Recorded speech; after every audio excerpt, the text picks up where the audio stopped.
Assalamualaikum warahmatullahi wabarakatuh.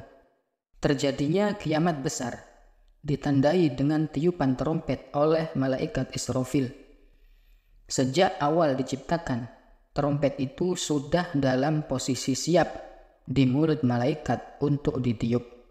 Malaikat hanya menunggu perintah Allah. Sebagaimana hadis yang diriwayatkan oleh Abu Sa'id Al-Khudri radhiyallahu anhu.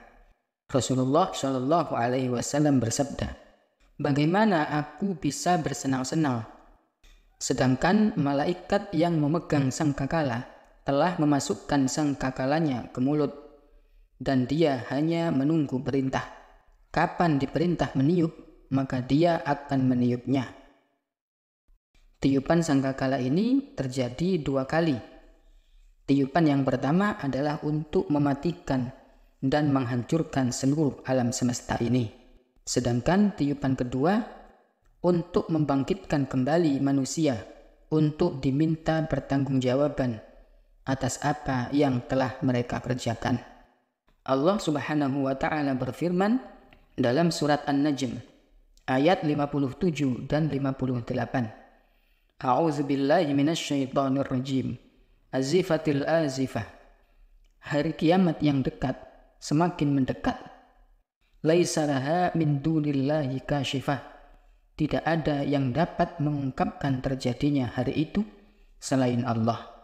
Jika sangkakala sudah ditiup oleh malaikat Israfil, maka itu adalah akhir kehidupan seluruh makhluk di dunia ini. Bumi akan luluh lantak, langit digulung, gunung-gunung ibarat seperti bulu yang dihamburkan. Laut pun meluap dan keadaan manusia begitu kacau balau. Meskipun kita mengetahui bahwa semuanya akan lenyap, ternyata ada beberapa makhluk Allah yang tidak hancur di hari kiamat. Allah Subhanahu wa taala menghendaki sesuatu yang tidak akan binasa meskipun hari kiamat telah terjadi. Ada 7 makhluk Allah yang tidak akan hancur pada hari kiamat. Sebagaimana yang disampaikan oleh Imam Al-Barbahari dalam kitabnya Syarhus Sunnah dan juga Imam As-Suyuti dan ulama-ulama akidah lainnya. Mereka menyebutkan bahwa ada makhluk Allah yang tidak hancur di hari kiamat nanti. Yang pertama yaitu Al-Jannatu wan-Nar, yaitu surga dan neraka. Surga sudah diciptakan oleh Allah, dan sekarang surga sudah ada.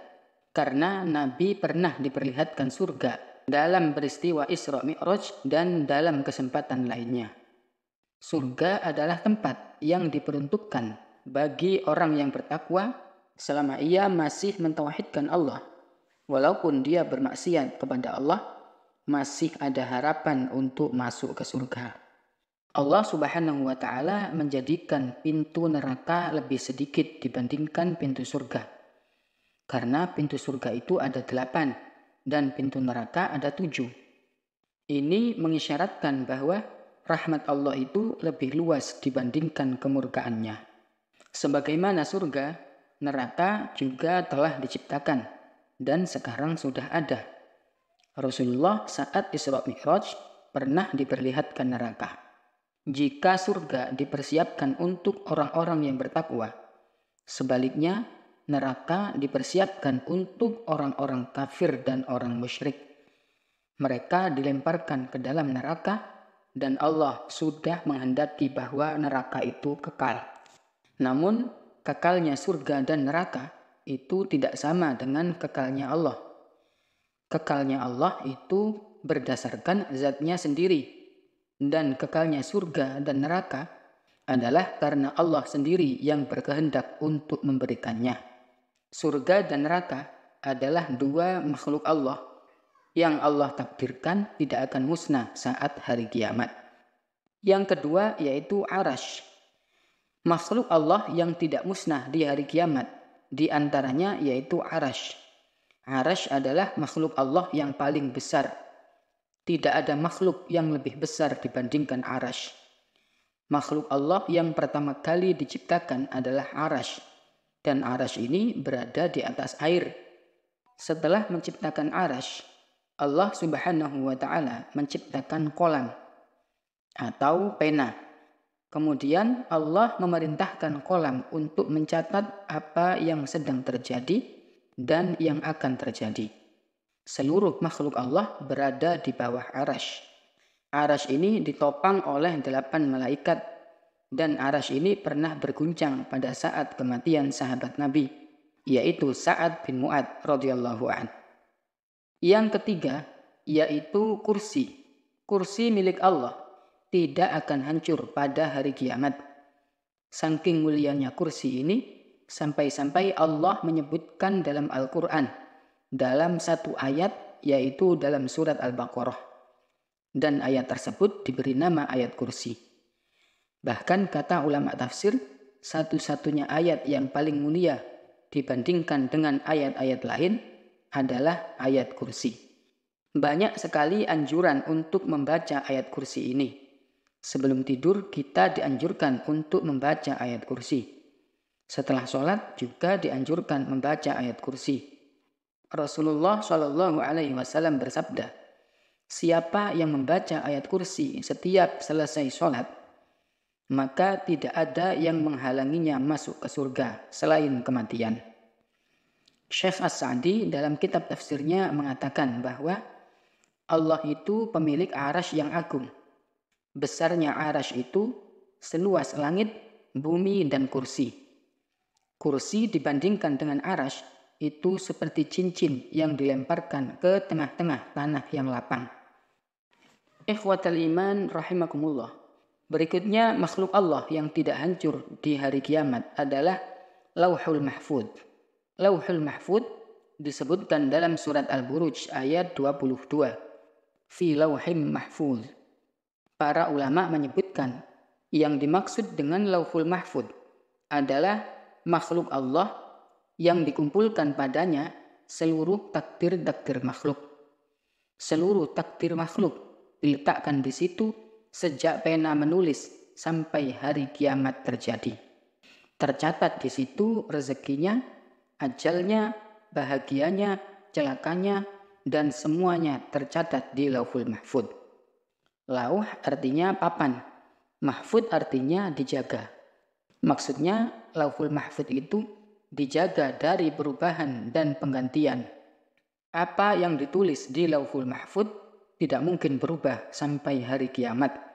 Menurut sebagian pendapat, yang dimaksud dengan Lauhul Mahfudz adalah terjaga dari setan. Setan tidak akan sanggup masuk ke Lauhul Mahfudz untuk mencuri dengar.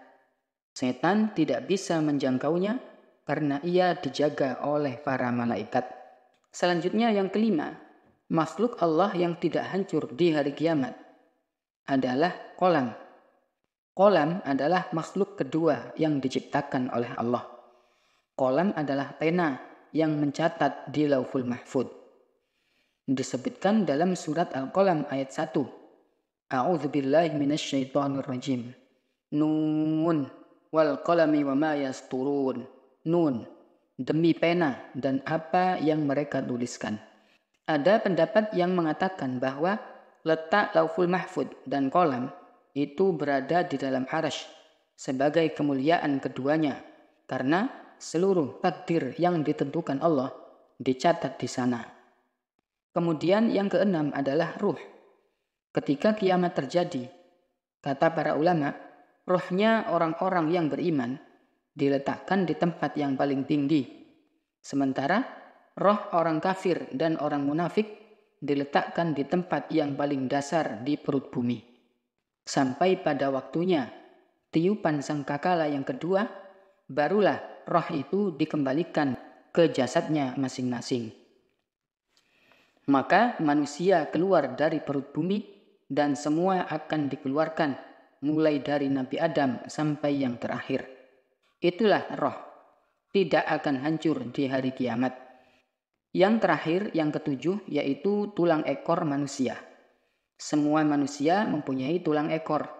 Walaupun badan manusia itu hancur dimakan cacing tanah, dihantam oleh dahsyatnya hari kiamat, tetap tulang ekor manusia itu tidak akan hancur. karena Allah akan membangkitkan manusia dari situ.